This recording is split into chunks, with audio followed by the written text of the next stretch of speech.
আর দেশে আরো কদিন গই আই মারা যাবে আগে আর দুনো চোখ দান করে দিলাম মার নাই সত্তর দানি। আপনাদেরকে আমি বুঝাই দিচ্ছি সতর্ক, চক্ষুদান হারাম। কি বললাম? চক্ষুদান হারাম। কেন? দানের জন্য শর্ত হলো মালিক হতে হবে। আপনি একটা জিনিস দান করতে চাইলে আগে সেই জিনিসের আপনি কি হতে হবে? মালিক হতে হবে। আমি চোখ ব্যবহার করতেছি, কিন্তু এই চোখের মালিক কি আমি?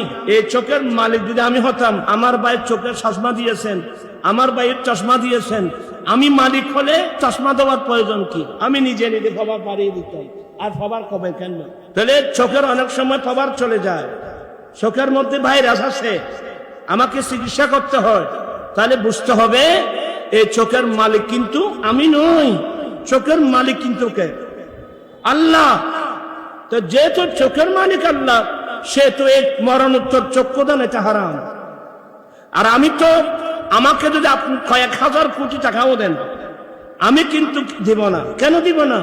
আমার দুটা চোখ রাখছি, আমার মৃত্যুর পরে আমাকে যখন তোমরা কবরে দেবে, কবরের মধ্যে আমার দয়াল নবী আসবে, এই চোখে আমি আমার দয়াল নবীকে আমি দেখব। আসবে না?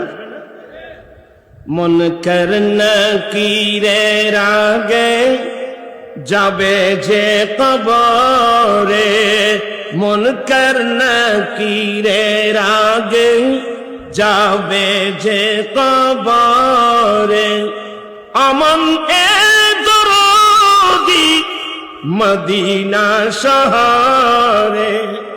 আমি আমার মৃত্যুর পর যখন তোমরা আমাকে কবর দেবা, নবীর হাদিস মোতাবেক আমার কবরে দুজন ফেরেশতা আসবে, মুনকার আর নকির। কিন্তু মুনকার নকির আসার আগে আগে আমার একজন দরদি ব্যক্তি আমার কবরে আসবে, তিনি আমার দয়াল নবী, যিনি মদিনাতুল মুনাওয়ারায় আছেন।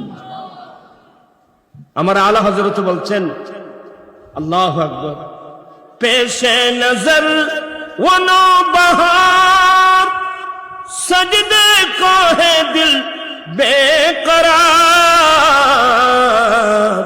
अरे रुकिए सर को रुकिए, हाँ यही इम्तिहान है। চিৎকার দিয়ে বলুন সুবহানাল্লাহ। একটু দূরে চলে আসলাম। আল্লাহ বলেন, রাসূল আজ থেকে যারা চিরদিনের জন্য মরা, এদের জানাজাও পড়বেন না, এদের কবর পাড়েও যাবেন না। যারা কাফের, মুশরিক, বেদিন, মুনাফিক, এদের জানাজাও বন্ধ, এদের কবর পাড়ে যাওয়াও কি বন্ধ। আমি বোঝাতে চাচ্ছি, এই মুনাফিক চক্র, কোরআন শরীফের ভাষায় এদেরকে কোন সময় খবিস বলা হয়েছে, কোন সময় মুনাফিক বলা হয়েছে, কোন সময় শয়তান বলা হয়েছে, বড় মারাত্মক। কিন্তু আমি যে জিনিসটা বোঝাচ্ছি, এমন দুষ্ট মুনাফিকের লিডার আব্দুল্লাহ ইবনে উবাই ইবনে সালুলের মৃত্যুর পর ওনার ছেলের হাতে নবী নিজের জুব্বাটা দিয়ে দিলেন তাকে কফন পরানোর জন্য। আল্লাহু আকবার বলবেন না? এমন আদর্শ